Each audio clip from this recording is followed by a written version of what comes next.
Queria que você ficasse de pé. Nós vamos receber o diácono Sandro, que é lá da igreja do Alto da Boa Vista. Vamos receber ele com carinho? Amém. Glória a Jesus, né? Graças a Deus estamos aqui mais uma vez para adorarmos ao nosso Deus. Acredito que os irmãos já sentiram essa presença através dos louvores, através da sua adoração. E Deus ele vai continuar falando com as nossas vidas, amém? Eu ouvi alguém falando uma vez que o culto ele tem duas formas. Primeiramente, ele começa de baixo para cima e ele termina de cima para baixo. Fiquei um pouco assim sem entender, mas na verdade é quando você está adorando, a sua adoração está subindo, depois chega o momento da palavra e Deus fala com a sua vida, amém? Então, que você possa ficar à vontade. Eu me sinto à vontade, assim, entre aspas, porque aqui também é a minha casa. Porém, que Deus nessa noite possa falar com a sua vida, que Deus nessa noite possa te abençoar. Eu quero também aqui agradecer ao pastor por essa oportunidade de estar aqui nessa noite para compartilhar aquilo que Deus colocou em meu coração, amém? Abramos as nossas Bíblias nos Salmos. Glória a Jesus. Salmos de número 126, perdão. Salmos 126. Falar que Salmos capítulo 126, o pastor toma o microfone da minha mão. Salmos de número 126, amém, irmãos? Todos encontraram a palavra do Senhor? Vamos ler, que diz assim: Quando o Senhor trouxe do cativeiro os que voltaram a Sião, estávamos como os que sonham. Então a nossa boca se encheu de riso e a nossa língua de cântico. Então se dizia entre as nações: grandes coisas fez o Senhor a estes. Grandes coisas fez o Senhor por nós, e por isso estamos alegres. Faze-nos regressar outra vez do cativeiro, Senhor, como as correntes do sul. Os que semeiam em lágrimas cegarão com alegria. Aquele que leva a preciosa semente, andando e chorando, voltará sem dúvida, com alegria, trazendo consigo os seus molhos, ou os seus feixes. Amém? Oremos ao nosso Deus. Senhor nosso Deus e querido Pai, te bendizemos por essa palavra, Senhor, onde mais uma vez iremos ouvi-la. Deus, que o Senhor possa estar nos abençoando com essa palavra, Senhor, que o Senhor possa estar ministrando em cada coração nessa noite, ó Pai. Seja exaltado por tudo, seja glorificado na vida dos teus filhos, em nome de Jesus, amém e amém, Jesus, glória a Deus. Possam tomar os vossos lugares. Prometo ser bem breve nessa mensagem, para que os irmãos não fiquem com aquela, vamos dizer assim, com aquele ritual de estar olhando para o relógio, né? Aquela neurose compulsiva, obsessiva de estar só. Então esqueçam o seu relógio, daqui a pouquinho nós terminamos essa mensagem da parte do Senhor. Glória a Jesus. Nós lemos aqui um texto da palavra do Senhor, um salmo. Salmos de número 126. Quando se fala de salmos, está falando de canções, está falando de algo que de fato aconteceu, mas está em forma de música. E por ser uma canção, por ser uma melodia, isso não quer dizer que o escritor ou alguém que compôs estava vivendo um momento fácil. Como o salmista Davi, né? Esperei com paciência no Senhor. Ele se inclinou para mim e ouviu o meu clamor. Ou então: o Senhor é o meu pastor e nada me faltará. Deitar-me faz em pastos verdejantes. Então, na maioria das vezes, nós vemos aqui os salmos sendo escritos, mas isso não está querendo dizer que o escritor está sentado ali no seu escritório com o ar-condicionado ligado. Não. Aqui muitas vezes foi em momentos de crises, foi em momentos de maior dificuldade da sua vida, onde muitas vezes os salmistas aqui até passaram pelo vale da sombra da morte, mas mesmo assim não temeriam mal algum. E quando nós nos deparamos com esses salmos aqui, isso aqui não quer dizer que foi Davi quem escreveu. A palavra de Deus aqui não está dizendo quem foi que escreveu esse salmo. Porém, foi alguém que viveu no tempo em que o povo de Deus estavam cativos em Babilônia, há mais ou menos 600 anos antes de Cristo. Esse povo que tinha tudo para ser adoradores do Senhor, povo esse que tinha tudo para dar certo em sua vida. E muitas vezes, por acontecer algo, por acontecer certa prisão, certa opressão em nossas vidas, isso não quer dizer que Deus se distanciou, ou isso não quer dizer que Deus virou as costas para a nossa vida. Muitas vezes nós enfrentamos algo em nossa vida, que é muitas vezes Deus mandando, ordenando que dermos um passo atrás. Ou muitas vezes Deus nos ordenando a refletir em nossa vida para aquilo que nós estamos fazendo, para olharmos para a nossa vida e ver a forma em que estamos se comportando diante de Deus. Mesmo acontecendo alguns fracassos conosco, repito aqui, isso não quer dizer que Deus não está em nossa vida. Digo isso porque Deus, Ele investe em nosso futuro. E o mais interessante disso tudo não é somente Deus investir em nosso futuro. Nós mesmos temos que investir em nossas vidas.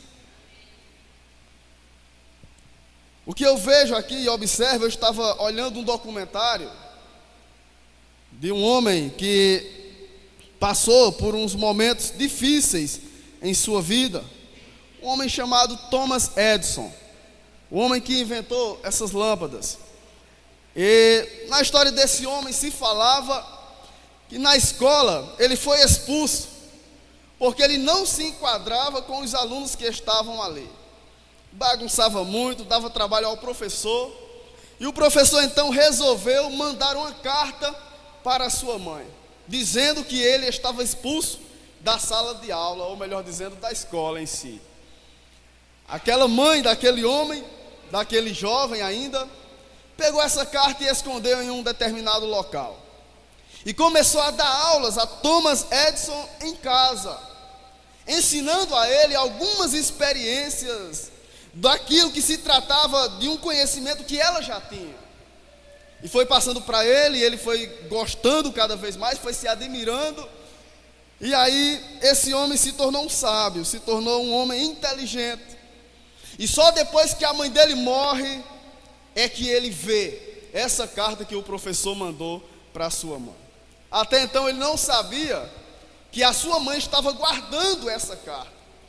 A sua mãe poderia naquele exato momento não ensinar a ele coisa nenhuma, dizer assim: você não quer estudar, viva a sua própria vida, viva os seus próprios pensamentos, o seu futuro depende de você, se lance aí no mundo, eu não vou te ensinar nada, olha a carta aqui que me mandaram. A mãe dele poderia fazer isso, mas não, ela esconde a carta e ensina aquele jovem. Acredito eu que da mesma forma Deus faz com as nossas vidas. O propósito de Deus não é de expor ninguém, não é de envergonhar ninguém.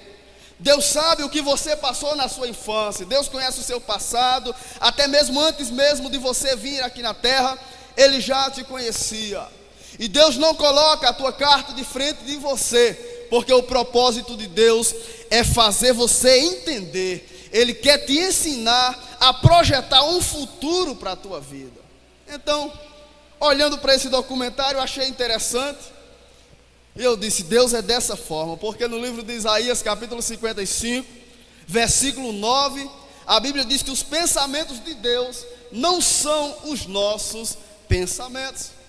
Muitas vezes nós queremos ficar estagnados em um lugar só, vivermos uma depressão financeira, uma depressão emocional, espiritual, seja lá qual for a área da nossa vida. Muitas vezes definhamos naquilo em que estamos vivendo e não procuramos viver aquilo que Deus quer que vivamos. Ou seja, deixamos de investir no nosso futuro, olhando para aquilo que aconteceu em nossas vidas. E voltando aqui para o texto da palavra do Senhor, nós vemos aqui um povo, chamado povo hebreu, o povo de Deus. Esse povo passou por um momento de dificuldade em suas vidas. Aquela nação foi tomada pelos seus inimigos. Aquela nação foi cercada. E aquele povo que tinha as suas casas próprias, aquele povo que tinha as suas fazendas, aquele povo que já tinha todo o seu investimento ali financeiro naquele lugar, acabaram que perdendo quase tudo, ou perdendo tudo, e sendo levados cativos a Babilônia.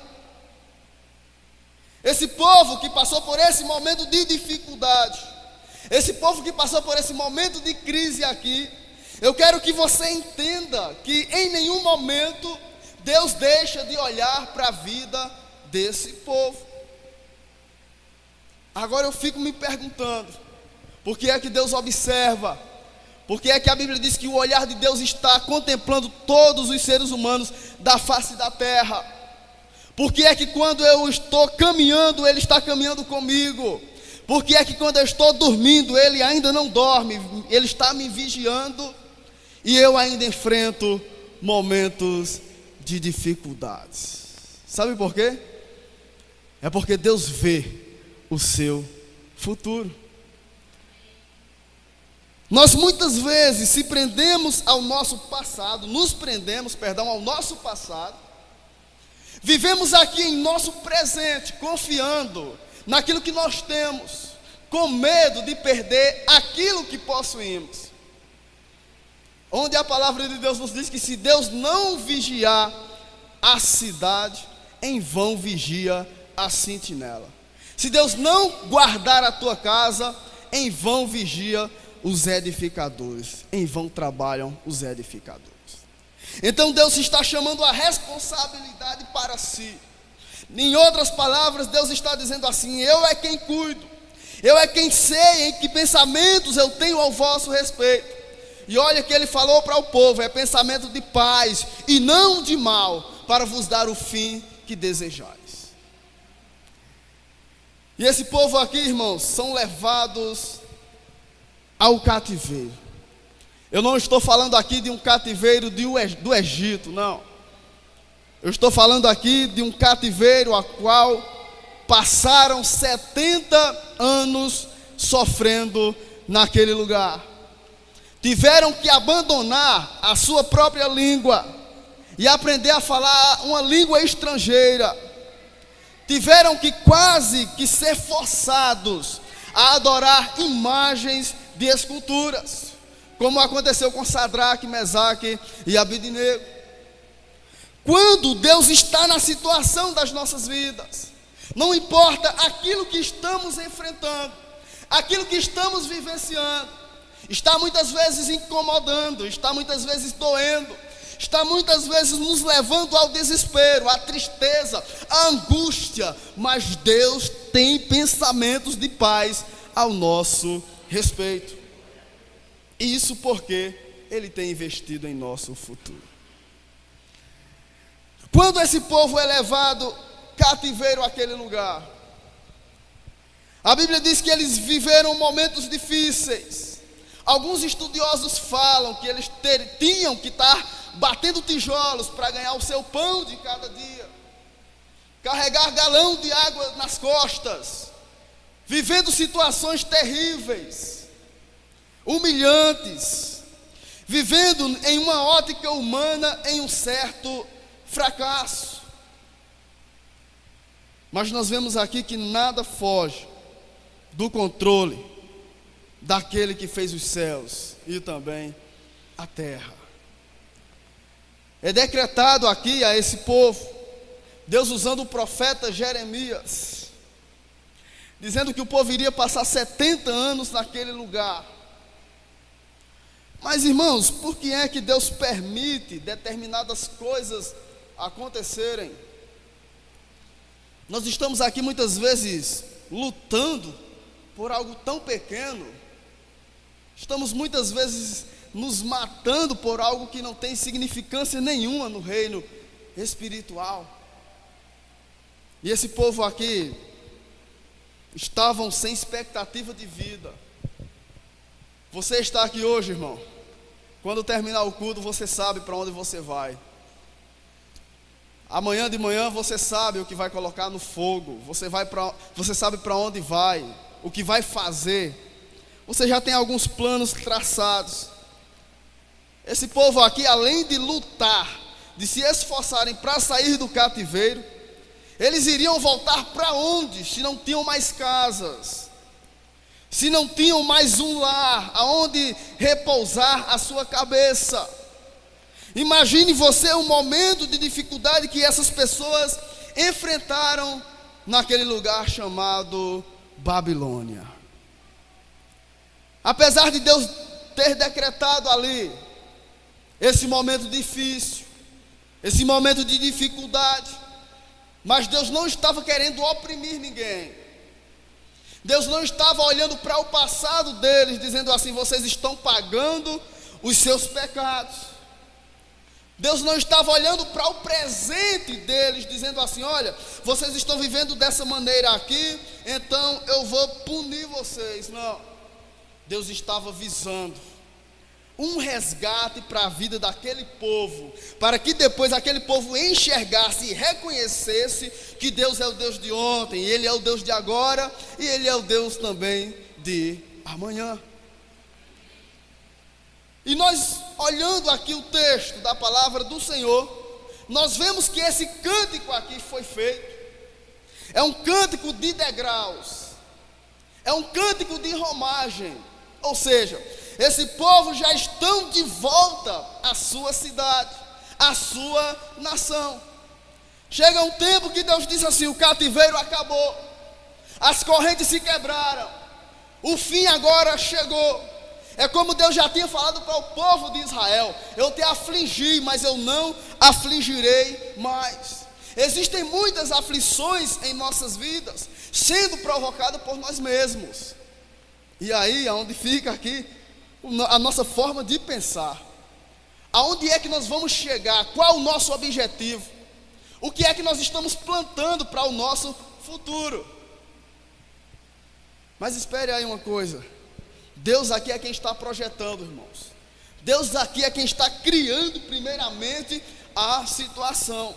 Eu não sei a forma a qual você chegou aqui nessa noite, mas acredito eu que Deus cria situações em nossas vidas para que possamos ser provados como o ouro no fogo, para que possamos ter uma certa resistência, para sermos assim de fato o ouro original.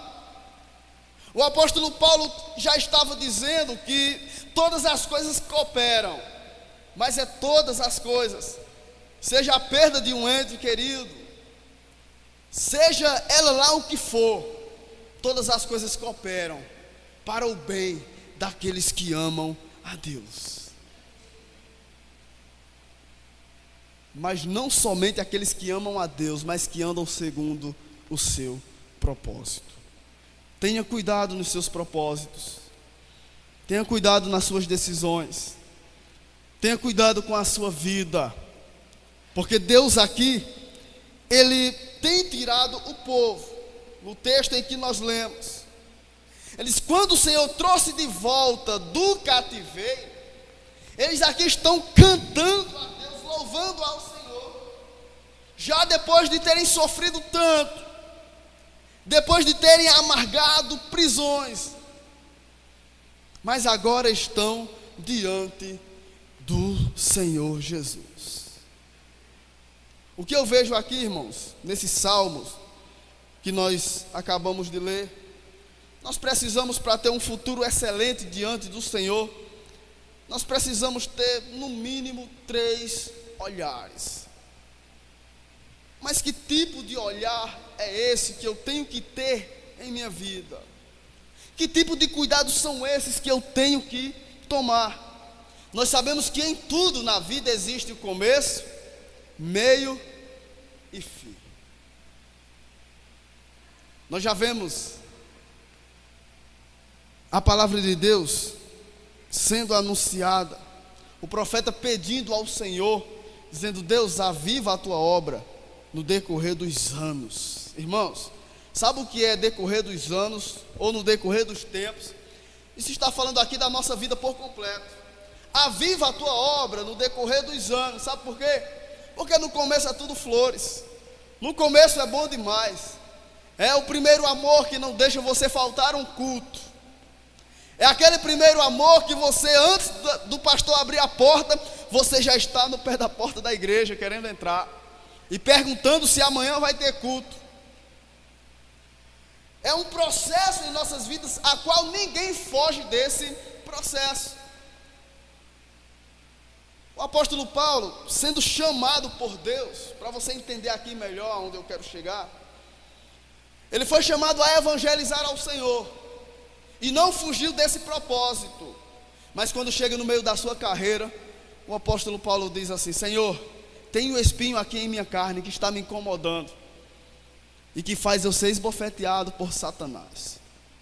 Isso foi no decorrer do ano. E aí, Deus tirou esse espinho da carne dele? Não. Deus disse assim: a minha graça te basta.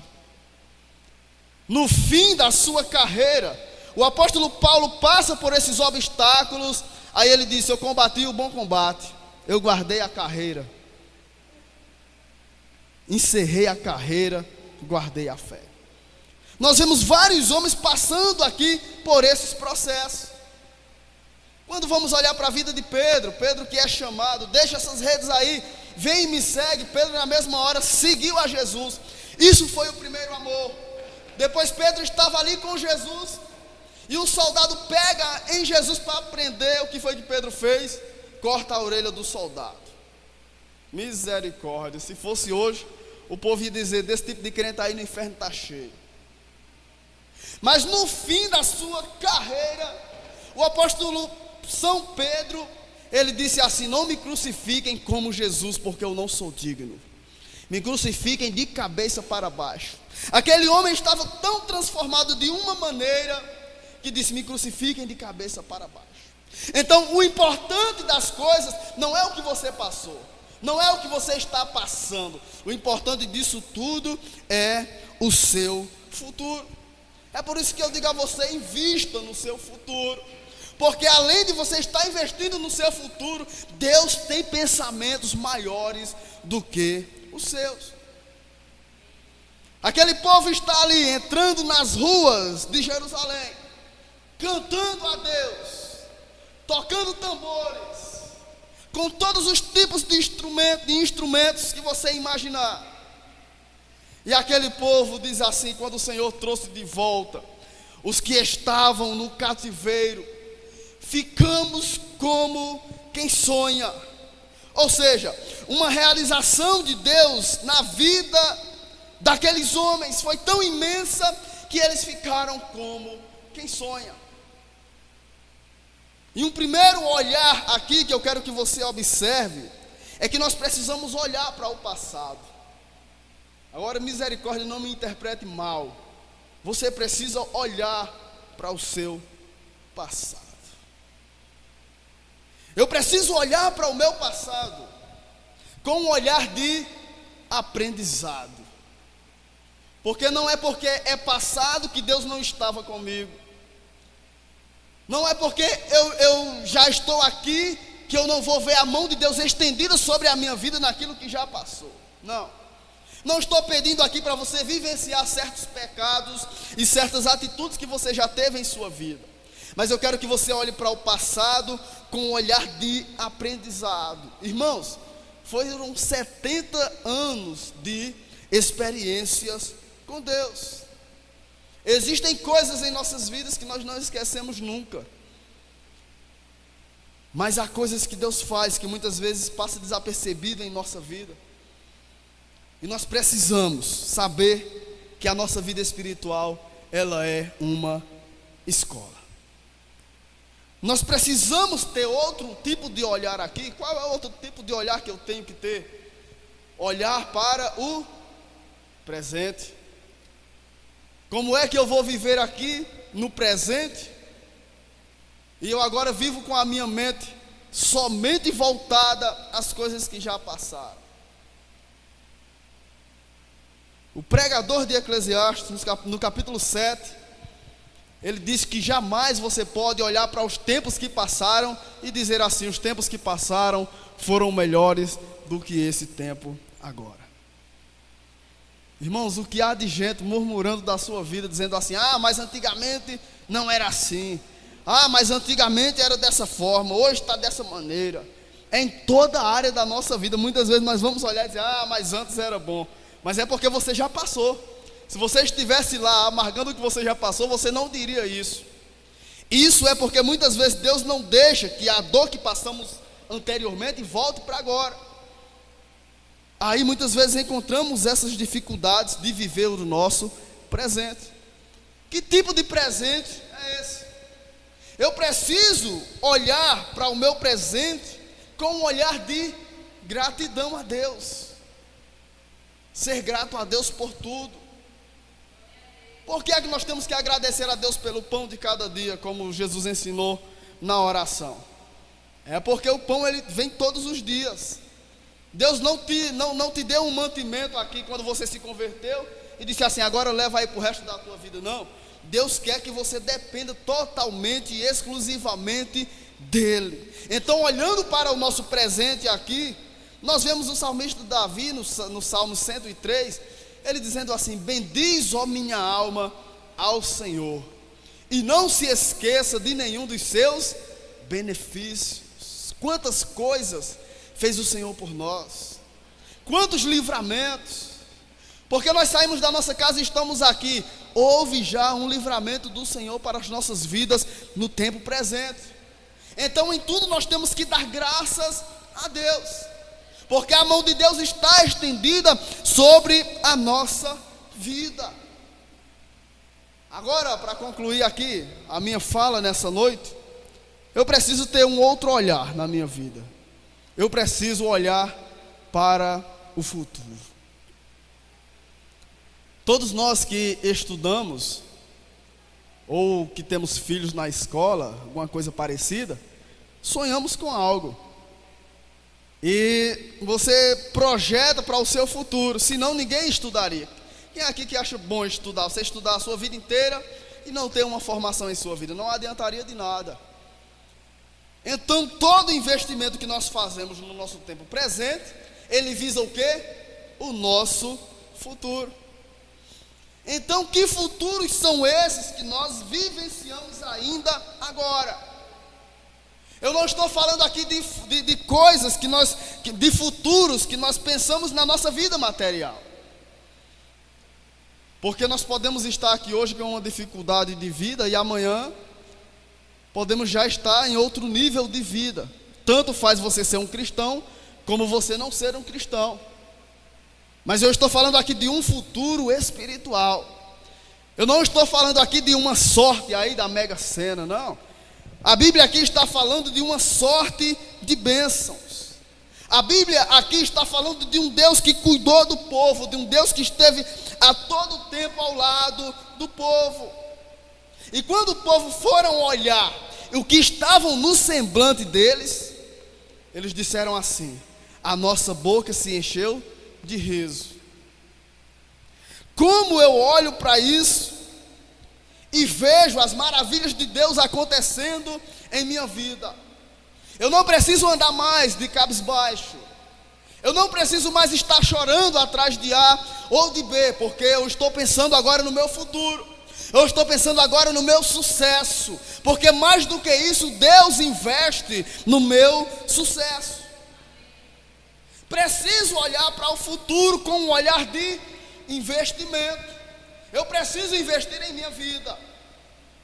Eu não posso estar em minha casa somente dizendo assim: Deus abençoa a minha vida. Eu quero ser alguém na vida e ficar deitado e ficar prostrado. Deus, eu quero ser alguém e eu não fazer absolutamente nada daquilo que Deus ordena para ser feito. Eu preciso ter alguns cuidados aqui para que o meu sonho não seja roubado pelo inimigo. Eu preciso olhar com um olhar de investimento.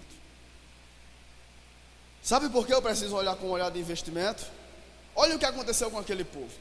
Eles voltam para Jerusalém. Quando chegam lá, a cidade está destruída, as suas casas todas quebradas, seus pontos, seus supermercados, quem tinha mercado não tinha mais nada, estava todo quebrado, por causa daquela invasão. E quando eles olham ali para aquelas dificuldades ali, eles louvam ao Senhor, enchem a boca de alegria, a sua língua enche de cântico, e eles dizem: grandes coisas fez o Senhor por nós. Sabe por quê, irmãos? Porque aquele povo não estava olhando para as coisas materiais que estavam em Jerusalém. Eles estavam olhando para o Senhor, porque Deus resgatou de fato eles das mãos do inimigo, estava trazendo de volta, sabendo que quem está liberto, sabendo que quem está nas mãos do Senhor, não importa se está com algo destruído ao seu redor, não importa se as coisas ainda não estão dando certo, mas se Deus está conosco, tudo vai bem. Amém, irmãos? Tudo vai bem. Então, o que esperar de uma situação como essa? Eles se alegram diante do Senhor, olhando para o seu futuro, porque ali não era um lugar de desespero. Ali agora se tornou um lugar de esperança, um lugar de renovo para a vida daqueles homens de Deus. O interessante disso tudo aqui é que Deus faz eles entender, no versículo 5, que os que com lágrimas semeiam, com júbilo ceifarão. Eu já ouvi muitas pessoas falando aqui sobre esse versículo, e eu já vi muitas pessoas dizendo que aqui é o povo de Deus, que plantaram com lágrimas, choraram naquele lugar chamado Babilônia, e que agora voltaram para os braços do Senhor, colhendo aí os seus feixes. Com júbilo agora estão ceifando. Já vi pessoas falando que aqui quem está dizendo é o próprio Deus, dizendo que Deus, naquele momento que o povo estavam presos ali, Deus estava plantando, Deus estava investindo com lágrimas, porque Deus estava pensando no futuro. Deus estava investindo no futuro daqueles homens. Quem planta chorando, depois colhe com alegria. Então ali para a vida daqueles homens era um tempo de restauração, era um tempo de cantar louvores ao Senhor. Estava conversando ontem ali no Alto da Boa Vista com o irmão, e ele falando que quando está com uma crise financeira bem pesada, que não tem dinheiro nem para comprar o pão para dentro de casa, ele disse que quando arruma o primeiro dinheiro, faz um churrasco, que é para confundir a mente de Satanás. Misericórdia. O que esse povo aqui fizeram, irmãos, foi mais ou menos assim, para você entender melhor. Momento de dificuldade, de crise e tal, precisavam ali se estabilizar financeiramente, mas estavam adorando a Deus, estavam cantando a Deus. Se o inimigo quiser que você chore, cante mais um hino. Eu não sei cantar, cante desafinado mesmo, porque Deus entende. Então, eu estou querendo dizer para você aqui que se você quiser olhar para o seu futuro com um investimento, você tem que cantar, se alegrar diante das dificuldades. Porque sonhar não é pecado, sonhar não é errado. E eu preciso sonhar alto, eu preciso sonhar grande. O perigo não é eu sonhar grande e não conseguir.